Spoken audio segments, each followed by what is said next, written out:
Hi viewers, welcome to our channel. ప్రస్తుతం మనతో పాటు దామ బాలాజీ గారు సీనియర్ జర్నలిస్ట్ ఉన్నారు. వారితో ఒకసారి మాట్లాడదాం. సార్ నమస్కారం. నమస్తే. సార్, మావోయిస్టుల దగ్గర నుంచి సీఎం రేవంత్ రెడ్డి గారికి ఒక బెదిరింపు లేఖ వచ్చిందని చెప్పేసి వార్తలు వైరల్ అవుతున్నాయి సార్.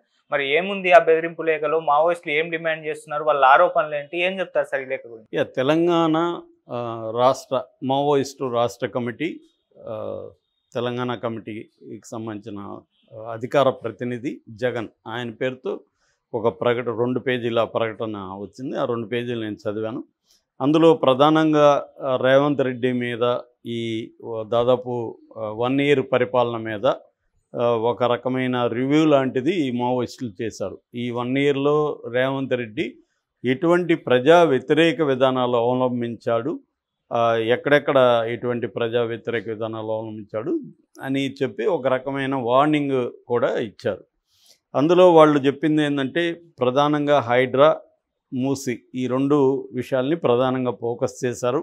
హైడ్రా పేరుతో పేదల ఇండ్లు ధ్వంసం చేయడం, వాళ్ళకి ఇండ్లు లేకుండా చేయడం, నిరాశ్రయం చేయడం, పెద్దవాళ్ళ జోలికి వెళ్ళకపోవడం అనే యాంగిల్లో వాళ్ళు విమర్శించారు. రెండవది, మూసి నది పరివాహక ప్రాంతాన్ని శుభ్రం చేయడం పేరుతో అక్కడ కూడా నిర్వాసితులుగా మారిన వాళ్ళని ఇబ్బంది పెడుతున్నారు, వాళ్ళు ఇల్లు కూలగొడుతున్నారు అనేది రెండవ ఆరోపణ.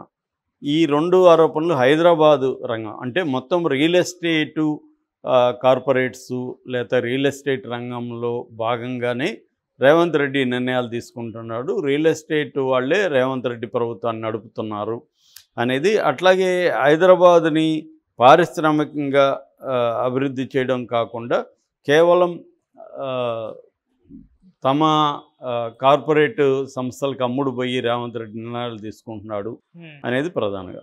ఇక స్టేట్ వైజ్ తీసుకున్నప్పుడు మొన్న జరిగిన లగచర్ల, అక్కడ మన వికారాబాదు కొడంగల్ నియోజకవర్గంలో దుద్యాల్లో ఫార్మా కంపెనీ కోసం ల్యాండ్ని ఇవ్వమని రైతులను అడగడానికి వెళ్ళిన కలెక్టర్ మీద దాడి జరిగింది. దానికి సంబంధించి ఆల్రెడీ 42 మీద కేసులు పెట్టారు, అరెస్టులు కూడా జరిగాయి.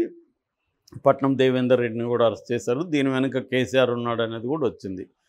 దాన్ని వీళ్ళు మావోయిస్టులు మెచ్చుకుంటూ, ఆ ఉద్యమాన్ని మెచ్చుకుంటూ మిలిటెంట్గా వాళ్ళు ప్రజలు తిరగబడ్డారు. ఇలాగా మిలిటెంట్గా తిరగబడండి, వదలకండి అన్నట్టుగా ఇది చేశాడు. దాని వాళ్ళ మీద అణచివేత దాన్ని కూడా రేవంత్ రెడ్డి ప్రభుత్వాన్ని విమర్శించారు. లగచర్యలు అంటే ఫార్మాసిటీ, అక్కడ రైతుల భూముల్ని బలవంతంగా లాక్కోవడాన్ని మేము వ్యతిరేకిస్తున్నాం అనేది చెప్పారు. ఇక మూడవది, దామగుండంలో రాడార్ నేవీ స్టేషన్ పెడుతున్నారు.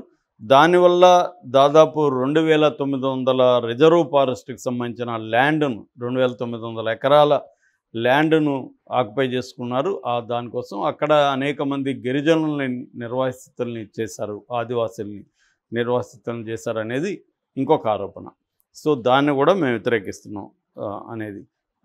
నాలుగవది, ఆదిలాబాదులో ఆనందగిరి కొండల దగ్గర ఇంధనాల ప్రాజెక్టు కోసం ఉద్యమిస్తున్న ప్రజల మీద ఉక్కుపాదం మోపారు. అక్కడ ఒక ప్రభుత్వ టీచరు ఆ ఉద్యమంలో పాల్గొన్నాడని అతను ఉద్యోగం నుంచి తొలగించారు. దీన్ని మేము వ్యతిరేకిస్తున్నాం అనేది మాట్లాడారు. సో ఓవరాల్గా రేవంత్ రెడ్డి కార్పొరేట్స్కి అమ్ముడుపోయి కార్పొరేట్ ప్రయోజనాల కోసం, రియల్ ఎస్టేట్ ప్రయోజనాల కోసం ప్రజా వ్యతిరేక విధానాలు అవలంబిస్తున్నారు. రైతు వ్యతిరేక విధానాలు, అర్బన్ ఏరియాల్లో నిర్వాసితులకి వ్యతిరేక విధానాలు అవలంబిస్తున్నాడు. దీన్ని ఆపుకోవాలి, దీన్ని మేము వ్యతిరేకిస్తున్నాం అనేది చెప్పారు.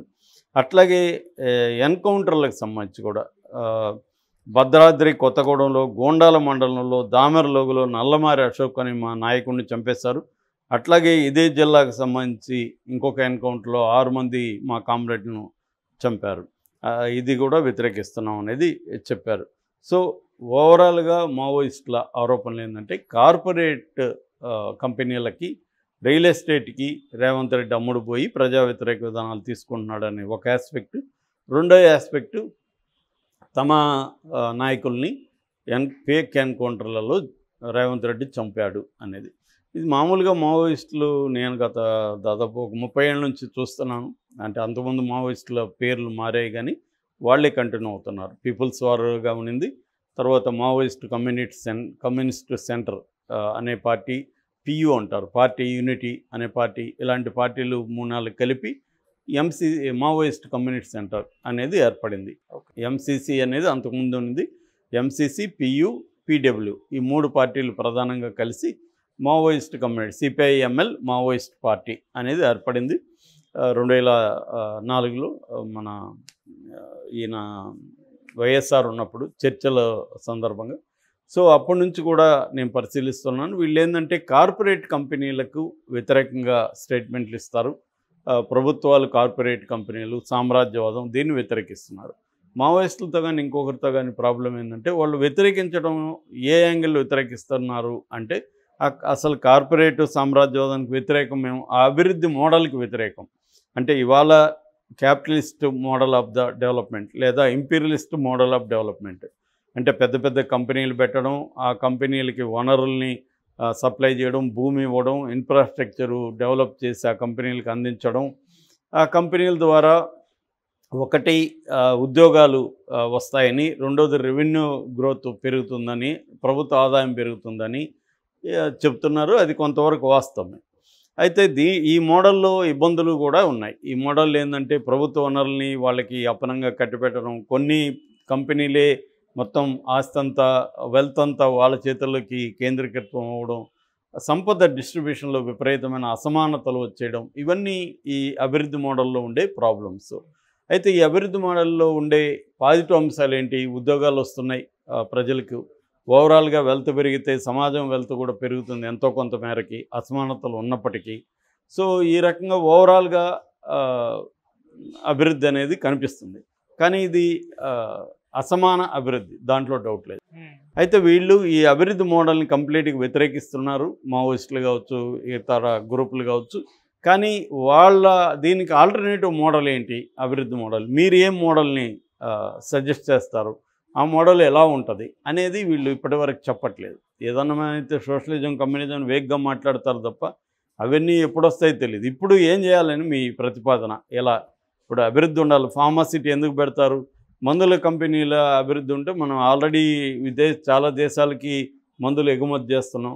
లేదంటే మనం విదేశాల నుంచి మందులు దిగుమతి చేసుకుంటే పెద్ద ఎత్తున మనం ఫారిన్ కరెన్సీ చెల్లించాల్సి ఉంటుంది, ఆ భారం పడుతుంది.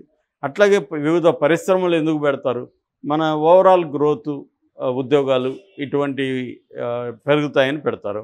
మరి అవి లేనప్పుడు అవి ఆపేయమని వీళ్ళు అంటున్నారు. ఆపేస్తే ఇవన్నీ దెబ్బతింటుంది కదా. సో మరి మీ ఆల్టర్నేటివ్ ఏంటి అని అడిగినప్పుడు మావోయిస్టుల దగ్గర ఏం ఆన్సర్ లేదు. 30 ఏళ్ళకి ఇదే సేమ్ లెటరు, 30 ఏళ్ళ ముందు డేట్ చూసినా సేమ్ రకంగానే ఉంటుంది, తేడా ఉండదు. సో ఇప్పుడు వీళ్ళు విమర్శించడానికి తప్పు ఉందని నేను చెప్పట్లే. ఖచ్చితంగా హైడ్రాకి సంబంధించి నేను కూడా చాలా వీడియోలు చేశాను. వాళ్ళు పెద్దవాళ్ళ జోలికి వెళ్లకుండా పేదవాళ్ళ జోలికి వెళ్ళడం ప్రాబ్లం అయింది. దాంతో ఇప్పుడు కొంత ఆపుకున్నారు కూడా హైడ్రా వాళ్ళు. అయితే మూసి దీని మీద కూడా తీవ్ర విమర్శలు వచ్చాయి. నిన్ననే సిపిఐ ఆధ్వర్యంలో ఒక మీటింగ్ జరిగింది. ప్రొఫెసర్ అలగోపాల్, ప్రొఫెసర్ నాగేశ్వర్, తర్వాత నారాయణ, కోదండరామ్ ఇలాంటి వాళ్ళందరూ పాల్గొన్నారు దాంట్లో. సో వాళ్ళు కూడా ప్రధానంగా ఏం చెప్పారు, మేము మూసి సుందరీకరణకు వ్యతిరేకం కాదు, కానీ మీరు ఆ పేరుతో అక్కడున్న ప్రజల్ని నిర్వాసితులు చేసి వాళ్ళకి ఆల్టర్నేటివ్ చూపించకుండా, వాళ్ళకి నష్టపరిహారం చెల్లించకుండా ఇబ్బంది పెట్టడం అయితే మేము వ్యతిరేకిస్తున్నాం అని చెప్పారు. హైడ్రా మూసి ప్రక్షాళన బాధితులకు ప్రత్యామ్నాయం అనే టాపిక్ మీద నిన్న సెమినార్ జరిగింది. దాంట్లో వీళ్ళందరూ పార్టిసిపేట్ చేశారు. వాళ్ళు కూడా మావోయిస్టులాగా వీళ్ళు కూడా ఎవరైనా కూడా ప్రజాస్వామ్యంలో ప్రభుత్వాలు చేపట్టే వివిధ కార్యక్రమాల్ని ఎందుకు విమర్శిస్తారు అంటే అవి ప్రజలకు నష్టం చేయకూడదు. ఒక అభివృద్ధి మోడల్ అనేది ఉంది, ఓకే. ఇప్పుడు ఈ భూముల్ని బలవంతంగా లాక్కొని ఆ ప్రాజెక్టు పెట్టకూడదు, ఆ రైతులకి నష్టపరిహారం చెల్లించాలి. అట్లాగే డిస్ప్లేస్మెంట్, ఆ ప్రాజెక్టులని వల్ల వాళ్ళు నిర్వాసితులుగా మారిపోతారు కాబట్టి వాళ్ళకి ఆల్టర్నేటివ్ చూపించాలి. ఇది ఒక డెవలప్మెంట్ విత్ హ్యూమన్ ఫేస్ అంటారు.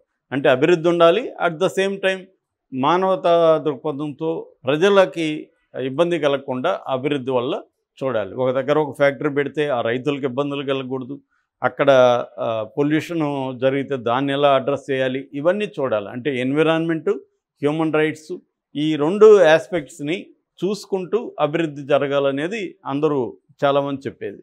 మావోయిస్టులు అయితే ఆ అభివృద్ధి మోడల్కి వ్యతిరేకం, అది వేరే వ్యవహారం. కానీ ఇక్కడ హరగోపాల్ కానీ, నాగేశ్వర్ కానీ, కోదండరాము,